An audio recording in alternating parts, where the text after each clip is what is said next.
Heure essentielle se poursuit, c'est le moment d'accueillir notre invitée qui nous a rejoint en studio, Rita Al-Qadiri, directrice générale de la Fondation Zakura. Bonjour et bienvenue parmi nous.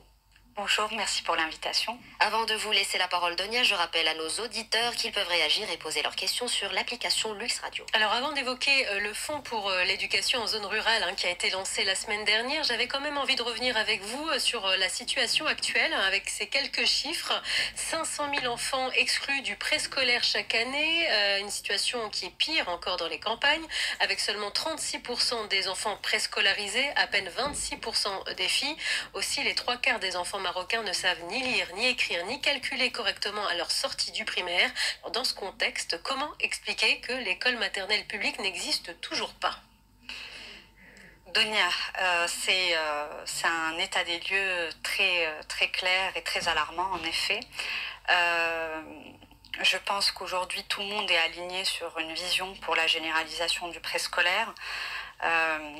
Ce qui reste à faire, c'est plutôt un plan d'exécution, c'est d'arriver à synchroniser tous les acteurs qui sont aujourd'hui impliqués d'une manière ou d'une autre dans l'éducation préscolaire, et ils sont nombreux, je vous expliquerai, à pouvoir éventuellement mutualiser leurs efforts pour arriver à une généralisation effective du préscolaire. Alors la vision du ministère, la vision 2015-2030 prévoit une généralisation, je pense, avant 2027.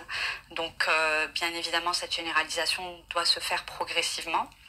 Mais c'est sûr qu'il y a beaucoup de travail à faire et que le ministère, accompagné de différents acteurs, aujourd'hui a fait de belles avancées sur le contenu, sur le volet normatif, sur tout ce qui est référentiel pédagogique et curriculaire. Mais nous sommes encore aujourd'hui face à un gouffre financier. La généralisation n'aura pas lieu si nous ne trouvons pas une solution financière pour pouvoir soutenir le système. Ça coûte de l'argent, enfin ça coûte cher. Vous le disiez, en même temps vous parlez de vision, mais on pourrait aussi se poser la question, on pourrait se dire qu'en dépit de ce vide, le fait qu'il n'y ait pas d'école maternelle publique, il y a quand même des initiatives privées, informelles, associatives aussi, c'est fort louable. Mais au final, justement, est-ce que ça ne provoque pas un manque de vision commune ? Alors, le monde associatif a toujours existé et la société civile a toujours été très forte sur les sujets éducatifs. Donc, elle a tendance, comme nous le sommes à la Fondation Zakura, à venir pallier au manque du système éducatif pour pouvoir accompagner un certain nombre de populations d'enfants défavorisés ou des fois dans des zones très reculées du royaume, pour leur éducation. Donc aujourd'hui, la société civile, si vous regardez, on doit être un petit pourcentage de l'offre globale. Mais l'offre globale, aujourd'hui, se départage entre un ministère de l'Éducation qui, pour nous, est le ministère de tutelle, parce que le préscolaire, et nous l'appelons l'éducation préscolaire pour des raisons bien spécifiques, ce n'est pas un petit primaire, ce n'est pas de l'enseignement primaire en petit format, c'est vraiment une éducation préscolaire et donc ça devrait relever du ministère de l'Éducation. Or aujourd'hui, nous avons quand même beaucoup d'acteurs, cette diversité ne devrait pas faire un frein, mais tout simplement pouvoir peut-être capitaliser là-dessus pour aller vers une généralisation progressive et rapide et puis surtout se greffer aux initiatives de tout un chacun avec un cadre normatif. Bien évidemment, il ne faut pas que chacun fasse ce qu'il veut. Il faut offrir aux enfants les mêmes chances. Il ne faut pas qu'ils soient plus favorisés dans les zones urbaines plutôt que les zones rurales. Donc, il y a bien évidemment une normalisation globale qui devrait se faire. Mais honnêtement, la diversité n'est pas autant un frein. Je pense que les moyens de la généralisation restent le frein de pouvoir engendrer une action commune. Alors, je rappelle que nous sommes avec Rita El Kadiri. Vous êtes directrice générale de la Fondation Zakoura, engagée pour l'éducation de qualité pour tous, on l'a compris. Une centaine d'écoles de préscolaire a été créée d'ailleurs ces 3 dernières années grâce au soutien de partenaires financiers et de particuliers engagés. Et il y a donc désormais ce projet collectif durable, un premier fonds pour l'éducation en zone rurale, communément appelé le FER. Pouvez-vous nous dire déjà quels sont les objectifs de ce fonds ? Alors les objectifs de ce fonds sont vraiment très très simples.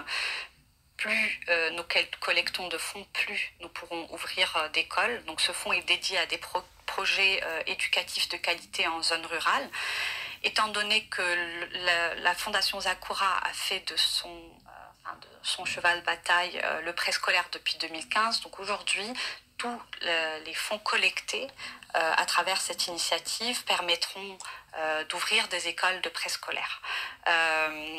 Juste pour Il y a aussi un concept inédit de financement participatif. Voilà. Tout à fait. Alors nous avons historiquement beaucoup de partenaires, parmi eux de grandes entreprises, mais nous avons aussi réalisé qu'aujourd'hui, même les petites et moyennes entreprises ou d'autres institutions de différentes tailles et nature ont vocation à contribuer à un projet social.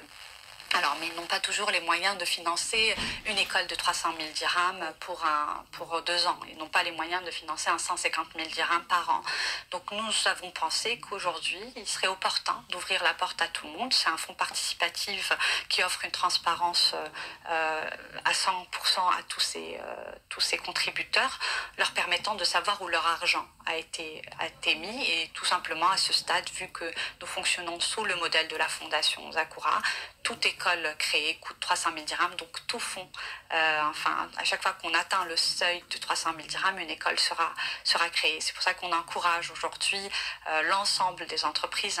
La contribution peut commencer à partir de 5 000 dirhams. Donc pour une entreprise, participer à un projet associatif qui a du sens pour notre pays est vraiment très louable. Et donc on espère qu'ils seront nombreux à nous soutenir. Et c'est très simple, il suffit d'adhérer à travers un formulaire que nous pouvons éventuellement partager avec toutes les personnes intéressées. Alors vous venez de l'évoquer, cette question de la transparence. Je me posais aussi la question, puisque c'est vrai, parfois certains ont peut-être envie d'aider, mais se disent on ne sait jamais vraiment où va l'argent. Est-ce que la totalité des fonds ou de la somme versée va vraiment à cette cause? Justement, est-ce qu'il y a un moyen de rassurer ces potentiels contributeurs? Alors 100% des fonds collectés à travers ce fonds social, ce n'est pas un fonds d'investissement, nous n'attendons aucun retour sur investissement à part un retour sur l'impact que nous pouvons créer auprès de communautés d'enfants qui auront droit à une éducation préscolaire. Donc 100% des fonds, je le répète, sont dédiés à la création d'écoles. Nous rendrons compte à nos donateurs et contributeurs à travers un rapport annuel et financier qui va montrer éventuellement combien de fonds ont été collectés, comment les fonds ont été déboursés. Et puis nous espérons, étant donné que c'est une adhésion annuelle au fonds, nous espérons pouvoir créer de plus en plus d'écoles par an.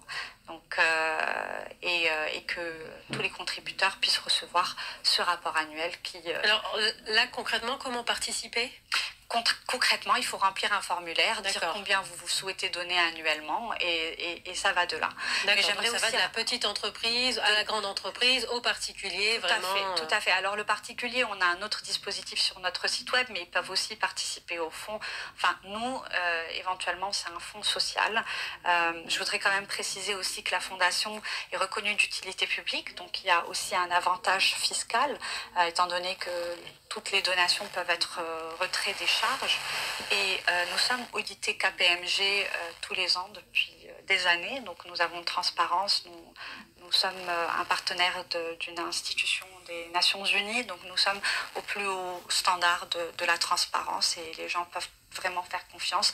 Et cet argent ira vraiment à des enfants et à la création des... Alors, ce fonds pour l'éducation en zone rurale a été lancé la semaine dernière. Est-ce que vous avez déjà reçu quelques contributions? On a reçu quelques promesses. On souhaite recevoir des contributions très très rapidement. Et voilà, mais en tout cas, merci pour l'invitation. Je pense qu'il y a beaucoup plus de gens qui pourront prendre connaissance de ce fonds maintenant qu'on est passé un peu à la radio. Et puis, on espère pouvoir continuer à offrir plus de visibilité à ce fonds pour qu'il collecte le plus de fonds possible. En tout cas, merci d'être passé parmi nous pour nous en dire plus. Et on espère bien sûr que ces promesses vont se concrétiser au maximum. Je rappelle que nous étions avec Rita El-Kadiri, directrice générale de la Fondation Zakura. Il était question du préscolaire et du lancement du fonds pour l'éducation rurale avec comme principe, je le rappelle, une école de préscolaire créée dès que 300 000 dirhams sont collectés. Sachez aussi que vous pouvez retrouver cette interview dans son intégralité dès ce soir en podcast sur l'application Lux Radio.